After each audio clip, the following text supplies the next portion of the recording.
Hey, wake up. Yeah. Got my man Dave, got my man Dan. You know what time it is, and this is 2-6. Yeah. Ask us, we seatbelts, boy. You better strap up. Conversations is controversy. It's time to act up. Carolina ballistics, where the precision's wicked. Tune in and listen. It get deep if you dig it. No reason to act tough. Carolina ballistics training academy. Ain't no reason to act tough. So listen up.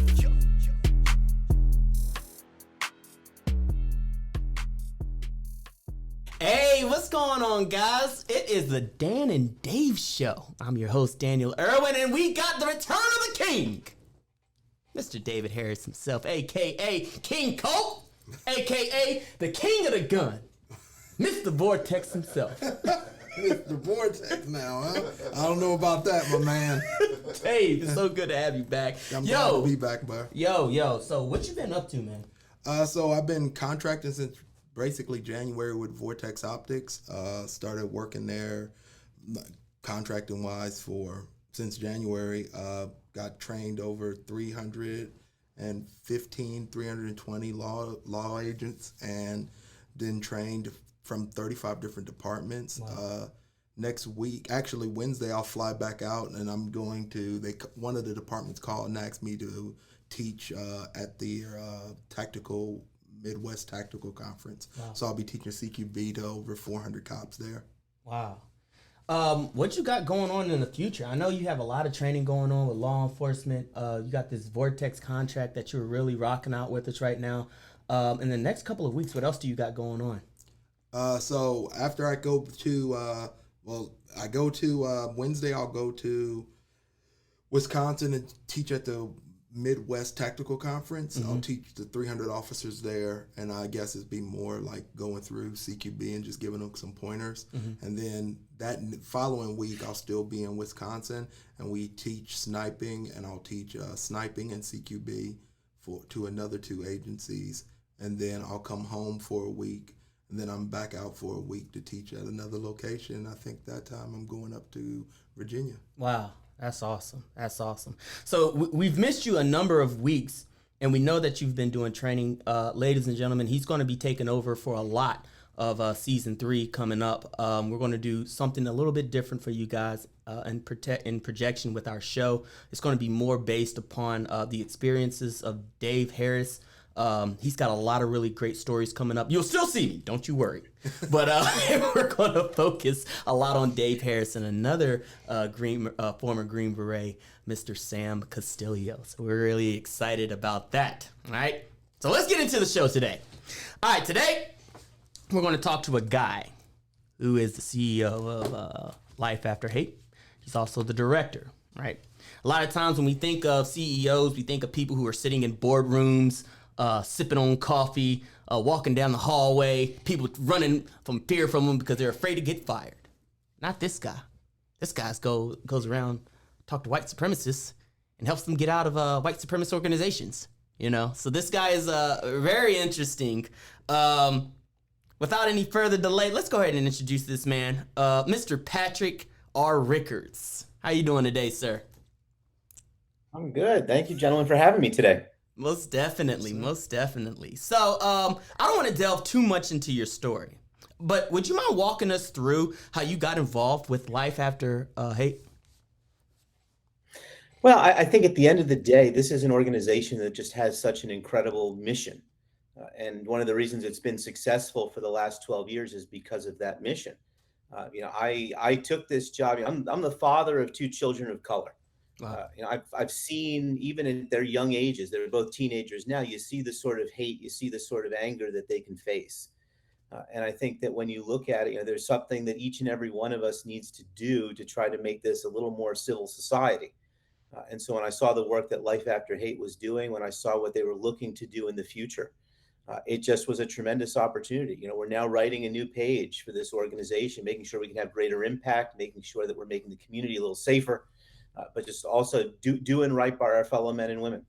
Most definitely. When I look at y'all's organization, it's very reminiscent. I think it's the word reminiscent of the 1961 Freedom Riders. historically, in the fight for civil rights and the fight for equality, it required everyone to be involved. And to see you guys working on people who have gotten caught up in a world and helping them to leave that world is really, really interesting. So, what is the actual mission of this organization?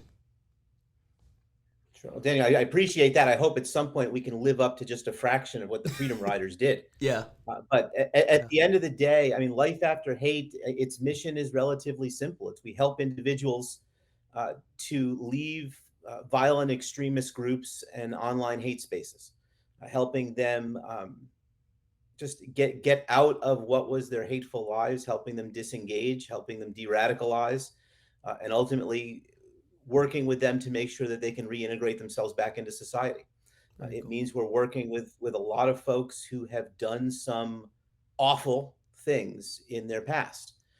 And fortunately, by the time they come to us, either because a loved one has reached out and wants to see change in their family, because the individuals reach rock bottom, they're facing a prison sentence, they're getting out of prison, and they realize they have to change their lives, or if they're at the point where they're losing a loved one, they're losing their kids, they're going to have them taken away if they don't make the change. They know they have to do something differently. And so they realize that they are willing to take accountability for their past actions and willing to put in the hard work to redeem themselves and try to get back into a place where they can be productive members of society. Very cool. Very cool. So, what are some of the background experiences of some of your speakers? Um, I remember seeing you guys represented on the Jordan Klepper show on the Comedy Central, and it had a couple guys that have been in the alt-right movement, whether it's the KKK or the neo-Nazis. What were some of the other experiences of some of your volunteers? Well, Life After Hate is an interesting organization. I think you talk to most nonprofit leaders, and you get these folks that are talking about all of these tryhards who are coming out of great colleges and looking to make a difference before they go on and make a lot of money. That's not us. We first of all we run a very lean budget, but if you look at Mm. our team, a third of our team are former extremists. They've done prison time for violent activities. They've lived the life, if you will, whether it's the old school um, violent extremism that we might remember from movies like American History X, or whether it's more of the new school like we saw in Charlottesville and like we saw on January 6th.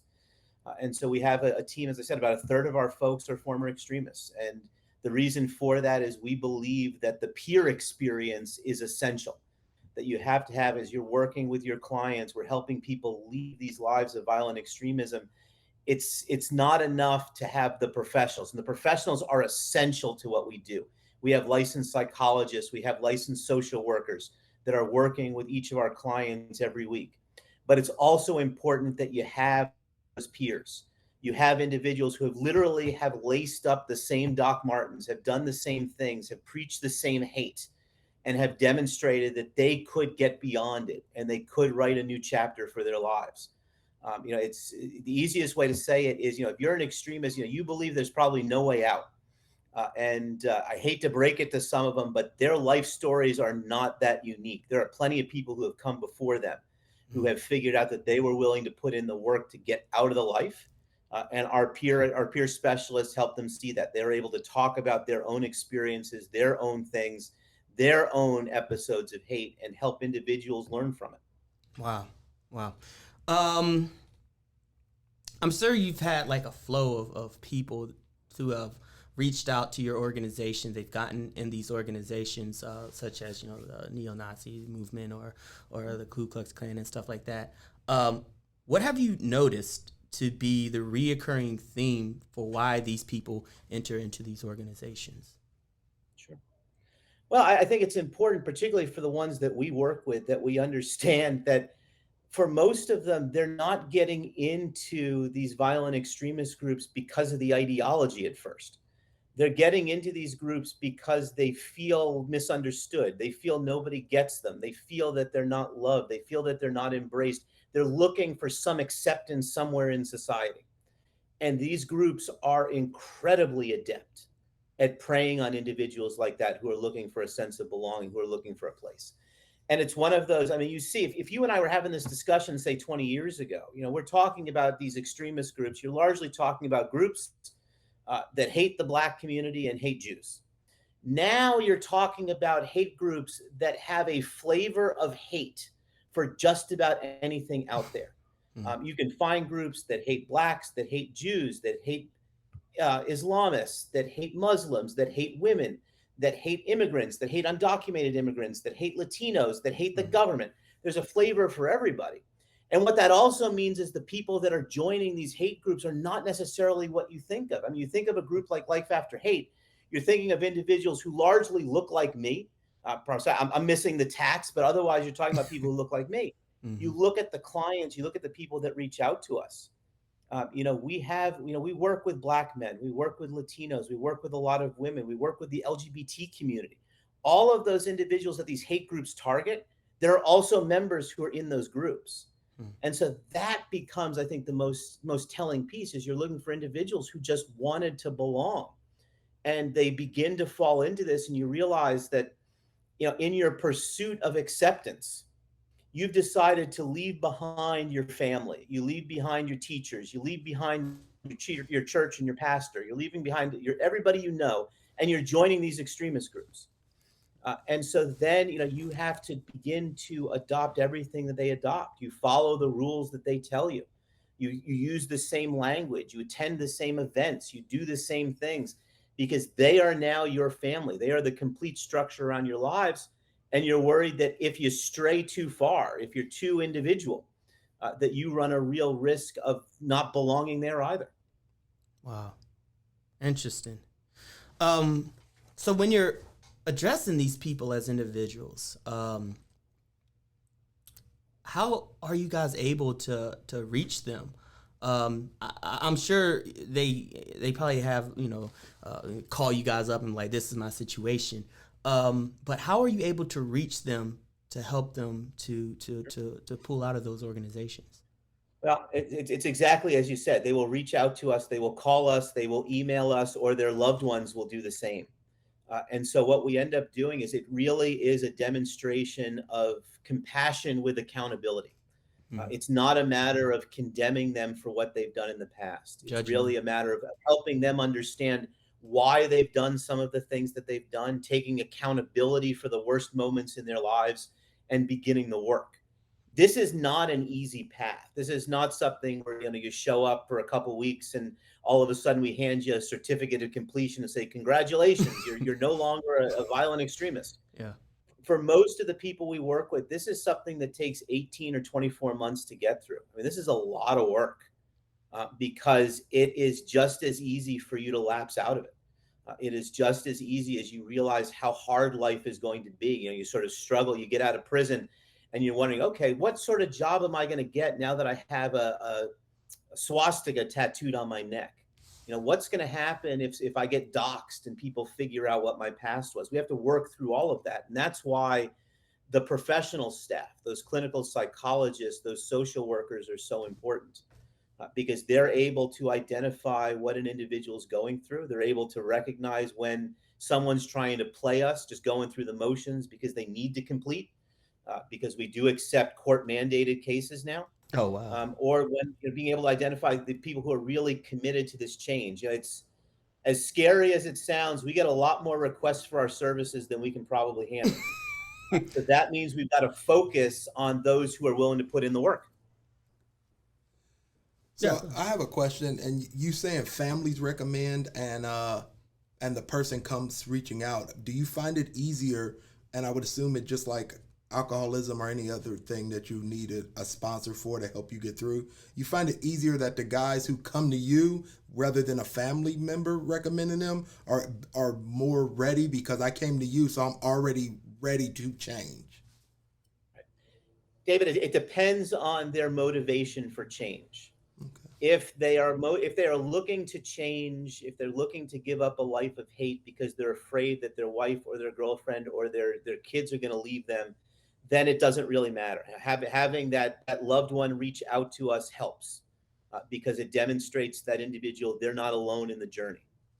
I think that if somebody's reaching out because they've hit rock bottom, they don't know what to do about the person that they care about, then we've got to put in some extra work with the individual. We've got to really help them understand why they do what they do, why they say what they say, and what all of this means. But we, as I said, we will get individuals that are doing it because they're required to do it. We will get individuals that will do it because all of a sudden the their ideology is softening. They've sat there and they've spent 10, 15 years railing against all of the dangers of welfare queens in the United States, and they don't actually know a single person who would fit that bill. They've sat there and they've talked about all of those illegals who are stealing our jobs, and when they look around their network, they don't know a single person who's actually lost a job to an undocumented immigrant. Once that ideology softens, then it really makes things a little bit easier. But it's still an incredibly tough process. And the one area that you wouldn't suspect it, but I think Dave, you might appreciate this, is we're realizing an increase in the number of individuals who are U.S. veterans who are in need of our services. They're coming back from having served multiple tours in Afghanistan, and still are sharing their training that they were trained to kill Islamists. And you come back to the United States, and that belief doesn't necessarily go away. And these extremist groups want to prey on those individuals because they have, those same marksman services you're talking about. They're getting individuals who are coming to them with some of those skills already, and that's a benefit for an extremist group. Interesting. You mentioned poverty a little bit. How influential is poverty on an individual's likelihood to join some of these extremist groups? It's huge. It's huge. I mean, it is, and it shouldn't surprise us. I mean, we can see this, from when groups first got it started. You can go back to the days of the Klan right after the Civil War. At the end of the day, all of these groups, well, first, every one of these groups is bound in the notion of being both anti-Semitic and being misogynistic. But all of these groups really prey on this notion that somebody has taken what is rightfully yours. And so you have been wronged, and taking these sorts of actions, taking an extremist group view, is the only way you're going to regain what you believe you are entitled to. It's the constant fight we've had in this country, unfortunately, for generations, for centuries, where we see individuals who are, believe they're not getting what is theirs, and somebody is to blame for it. And that's what these extremist groups are so good about, is they're able to demonstrate that not only are you not getting what you deserve, but we can help you find the person who's responsible for it. And that's where we start seeing all of those different flavors of hate, because quite frankly, if you're not getting the job that you want, you don't have a flush bank account that you want, you're not driving the car that you want, somebody else is to blame. And what becomes ironic is you see many of the members of these groups, once they get into these extremist groups, they work as little as possible so they can focus on the ideology. They will run those jobs so that they can buy the body armor, they can get the AR-15s that are necessary to do what they want to do. But that's as far as they go, because at that point, they're committed not necessarily to pulling themselves out of poverty, but they're committed to making sure that somebody's going to pay for them being in poverty. Interesting. Very interesting. The Turner Diaries. All right. We know that a number of organizations have used the Turner Diaries as a means or as a motivator for a lot of their acts. And especially within, I would say, like the last 6 or 7 years, the Turner Diaries has made a significant resurgence since the Timothy McVeigh days. Why do you think that it resonates with so many young people who join extremist groups?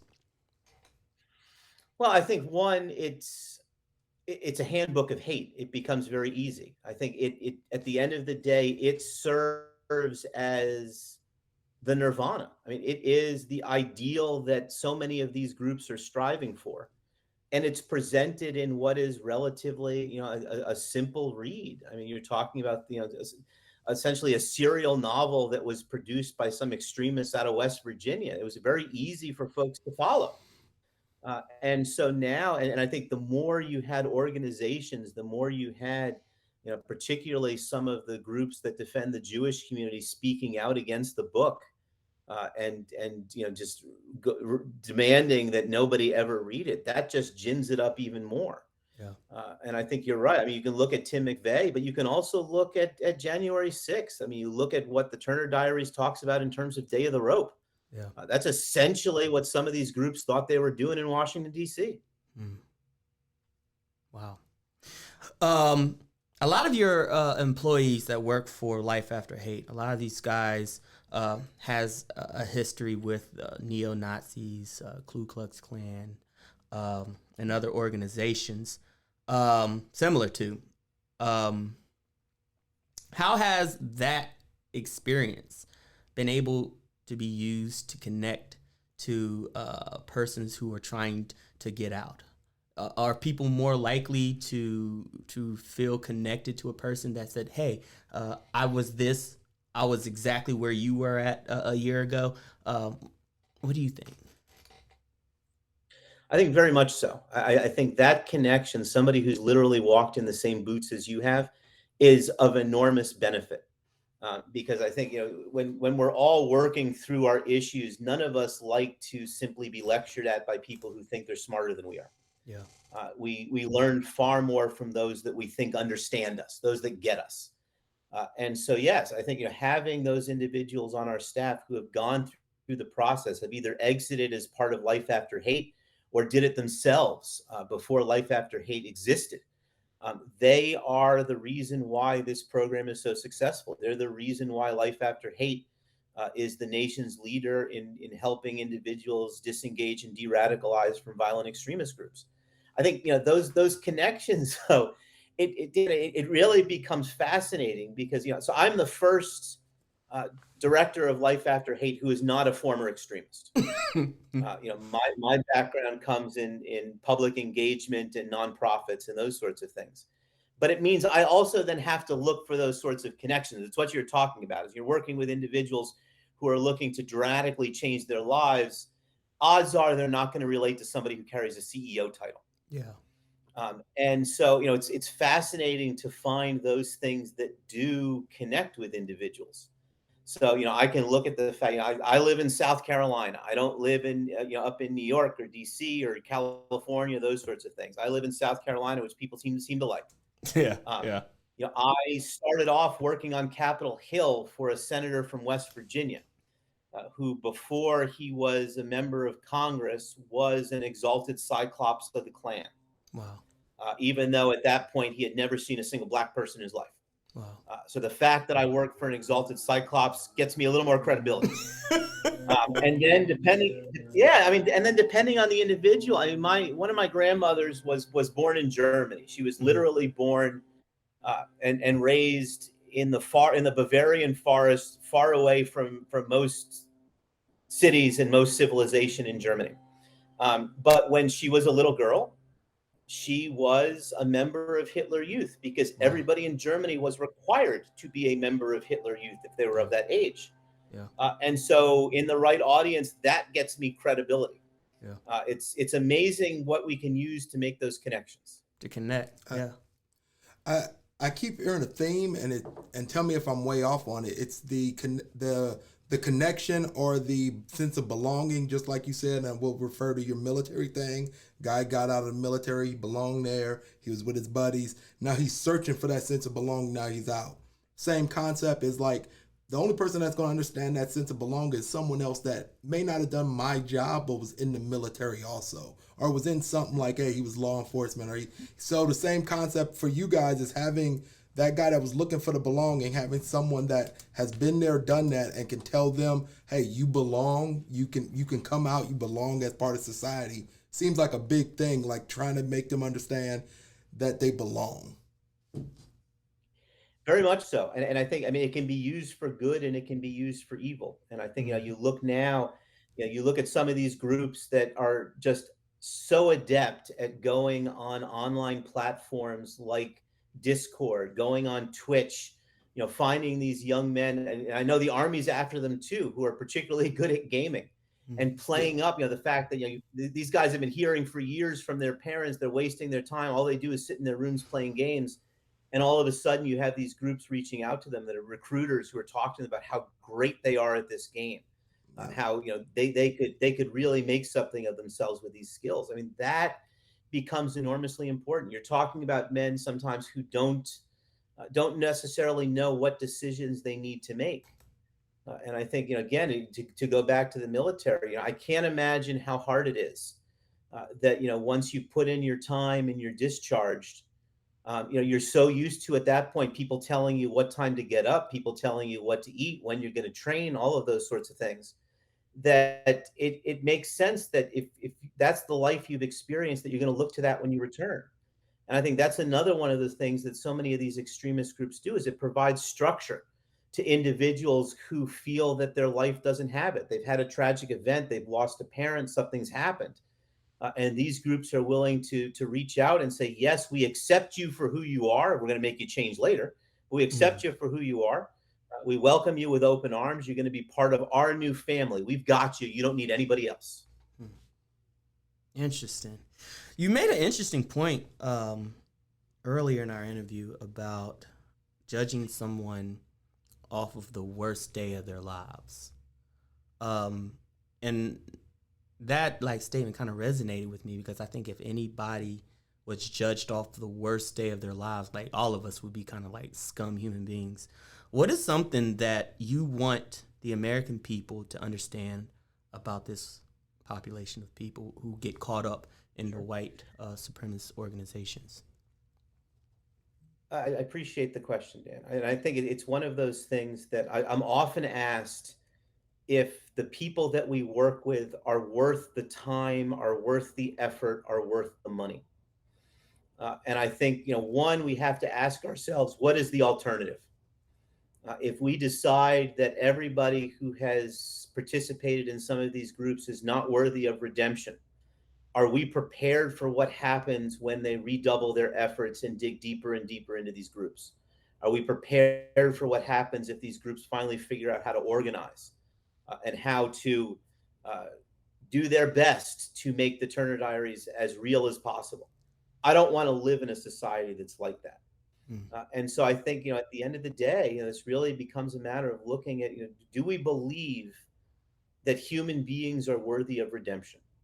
Do we believe, if we are willing to put in the time, that we can earn a second chance, even knowing that we're going to have to prove ourselves each and every day?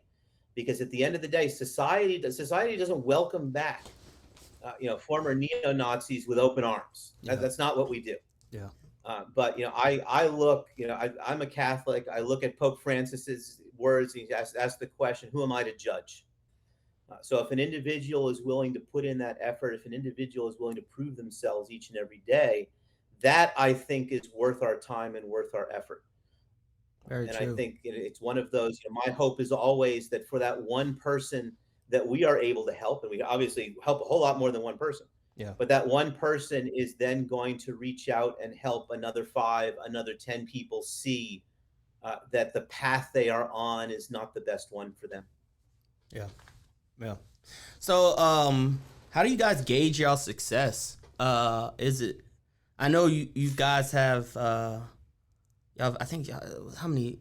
What was the number that you guys said that you were able to help out of these organizations for the last couple of years, several years? We've worked since we were started. We've gotten about 5,000 people out of these movements. Wow. At any given time, we're working with about 65 active clients. Wow. And so, that is part of the measure.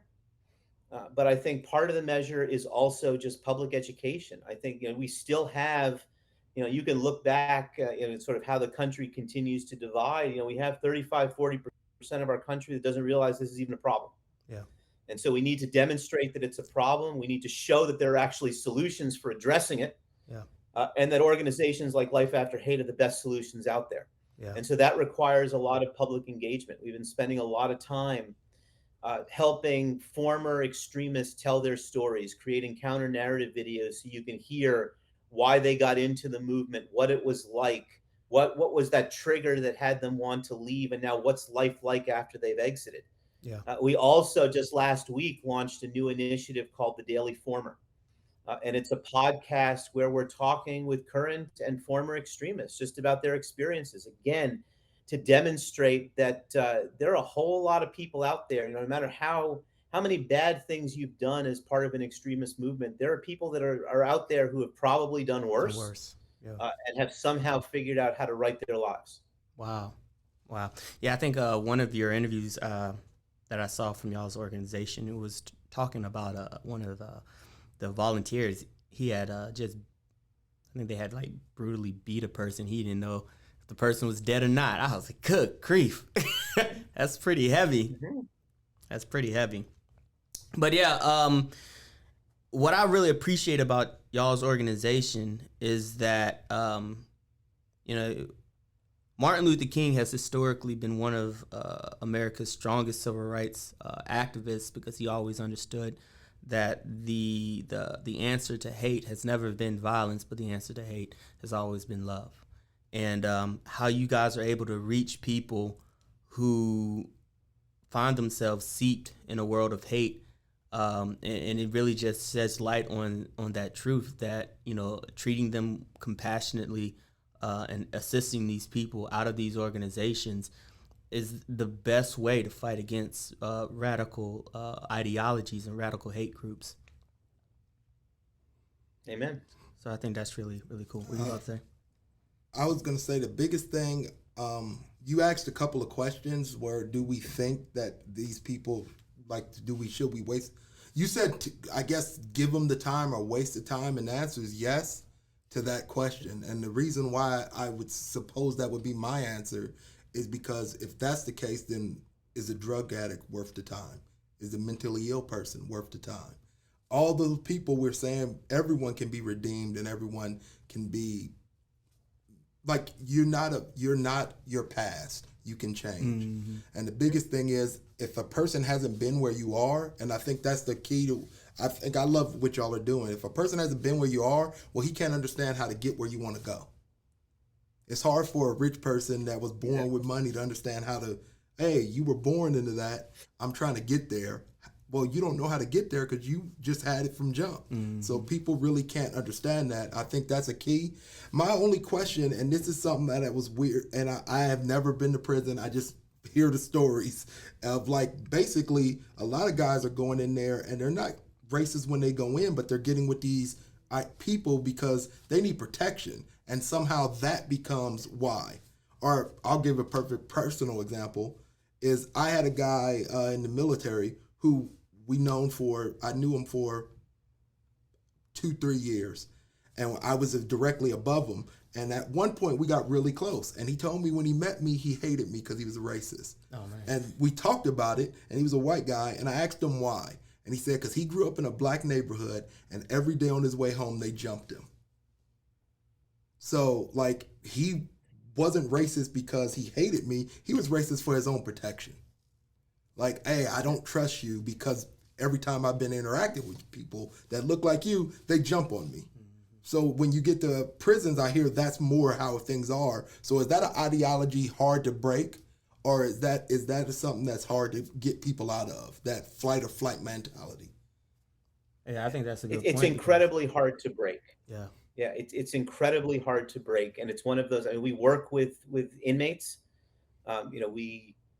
We do pen pal programs, we do education programs, and often with the education, the inmates need to keep it on the down low because they don't want anybody to see anything they're getting from us because they're afraid of what might happen if. But you're absolutely right. And it's one of those, particularly if you've been incarcerated for a violent crime. It's going to be those white power groups that are going to protect you. It's going to be those extremist groups that protect you while you're in there. So, the notion of de-radicalizing and disengaging while you're in prison is something that is probably near impossible. Mm-hmm. It's a matter of helping, particularly as those are approaching parole, helping them understand now that you've done your time, do you want to come back or are you going to make this sort of change? But I think, and I don't know if the two of y'all realize it. I mean, it's one of those things. State of California still segregates its prisons. Because it is far easier to keep control when you have one cell block that's just of black gangs, one that's of white gangs, one that's of Latino, one that's of Asian, and one that's of unaffiliated. That's the only way they're able to keep control in California. Wow. And so, yeah, you certainly don't expect somebody to, all of a sudden Change wake it. up in prison Yeah. after doing some ugly stuff and preaching, peace, love, and harmony. Yeah. Yep. Yeah. Yeah. And I think that is an incredible point that you made there, David, because there are people that have had, experiences in their lives that are very much real. You had I think you had a speaker that worked for your organization. I think he was raised in Philly, and I was born in Philly, so I knew exactly what he was talking about. He was saying that he would get jumped by a bunch of black guys every time he went to school, and then his home life is jacked up. So by the time he came of age, the white supremacist organization was like a legitimate call for him, and I was like, yeah, I can understand that. So like, oh yeah, it's hey, I get it. So like, it's you have the I think there are a population of people that has never seen anybody of another race, and then they just kind of accept whatever they hear on TV or whatever their parents or family members say. But you also do have those experiences that are very much, I don't want to say necessarily viable, but you can understand. Well, they have a reason. Yeah. I have a reason for why I feel this the way. You know what I'm saying? Yeah. And I feel it would be ingenuous for us not to at least give them that recognition that, hey, you did have this reason that has led you to this point. Well, I think that's when we talk about recruitment. I mean, these violent Yeah. extremist groups are gangs. Gangs know how to prey on the weak. Yeah. They know how to take advantage of situations. They know how to read the room, if you will. Yeah. And that's how they build up their ranks, and they make it incredibly difficult to leave once you're in. And so these, it's one of those that you, as one person, you feel you're constantly going to be bullied and picked on, but all of a sudden, when you have the power of the group behind you, it's not going to happen anymore. Yeah. Yeah. And I think y'all speakers are so good because they would mention that when they were alone they felt weak, they felt insecure, they felt insignificant, but once they were in the group they felt powerful. You know what I'm saying? And I can imagine for a person who felt oppressed or felt insignificant or felt that didn't matter to one day having the power of a group of people, that can be, I guess, attractive would be the word. Attractive? Yeah. Yep. Yep. Particularly if the group can take advantage of your skills. And I think that's the other thing when you look at some of these extremist groups is, you have individuals that are great recruiters. They know how to talk. Yeah. You have individuals who know how to raise money. You have individuals who are the muscle. You have individuals who are good at training others. You have individuals who are good at the propaganda you can put all over online. And so it goes into that same area. As you find something, finally, for once in your life, there's something you're good at, and this group's letting you do it. Yeah. Yeah. Wow. Well, Mr. Rickards, this has been an incredible interview. We thank you so much for stopping by and chatting with us, sir. Thank you, sir. Thank you both. I appreciate it. Most definitely. Ladies and gentlemen, Mr. Rickards, CEO and director of Life After Hate. Mr. Rickards, how can somebody check out your organization if they want to reach out to you? Are there any links or anything that they can check out? We'll definitely put it in in our YouTube page, and we'll give y'all all the links to everything. But real quick, contact information for Life After Hate, Mr. Rickards. Absolutely. So you can find us at lifeafterhate.org. And anybody who wants to reach out to me, you can just reach me at patrick@lifeafterhate.org. And it's the same for our Instagram, the same for Twitter, the same for Facebook. You can find us everywhere. Awesome. Ladies and gentlemen, Mr. Rickards. Guys, if you made it this far, you are the real one. Thank you so much for checking us out. We are the Dan and Dave Show, presented by Carolina Ballistics and Training Academy. Hit us up. We're offering now personal training. So if you want one-on-one training with me, or if you want one-on-one training with Dave, we'll make sure we can make something like that happen. All right. Bow, bow, bow, bow. All right, guys. Peel, peel. Peel, peel. Thank you, Dave. Be good. Thank you so much. Hey guys, this is Dan. Sign up for classes, buy merch at carolinaballisticsTA.net. That's carolinaballisticsTA.net. What's up, guys? I'm Daniel Irwin, CEO and founder of Carolina Ballistics, and we are going to introduce... My name is Darius. I am one of the marketers for Carolina Ballistics and Training Academy. He is the man. All those hot flicks that you see on our social media, this is the man behind it.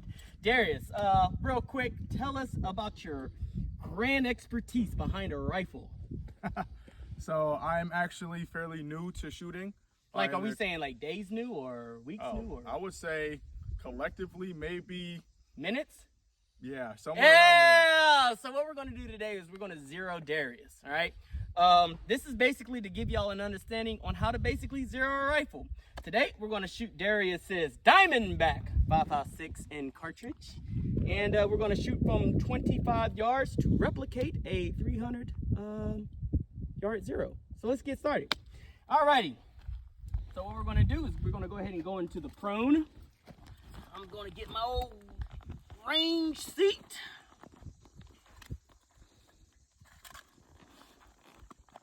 Get into a good, comfortable position. All right, so you're gonna spread your, widen out your legs and open up your hips. There you go. All right, so what we're gonna do, take your time. Did you charge your charging handle? Did you charge your charging handle? What's that? Did you charge your charging handle? There you go. Alrighty, now you're gonna take your time and shoot. Let's do 5 shots. Slow. Don't yank the trigger, take your time. You can keep your finger on the trigger.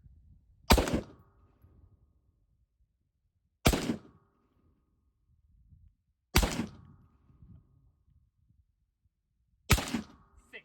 Put it on safe. Let's see what the damage is.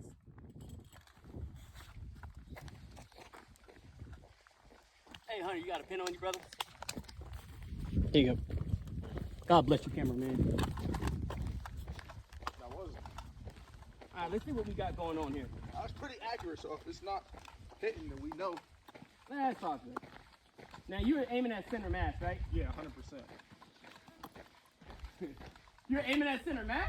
Yes. All right. You're, That's actually a pretty good grouping. I'm not even gonna lie. You know, that's a solid grouping. Ask us, we seatbelts, boy. You better strap up. Conversations is controversy. It's time to act up. Carolina Ballistics, where the precision's wicked. Tune in and listen. It get deep if you dig it. No reason to act tough. Carolina Ballistics Training Academy. Ain't no reason to act tough. So listen up.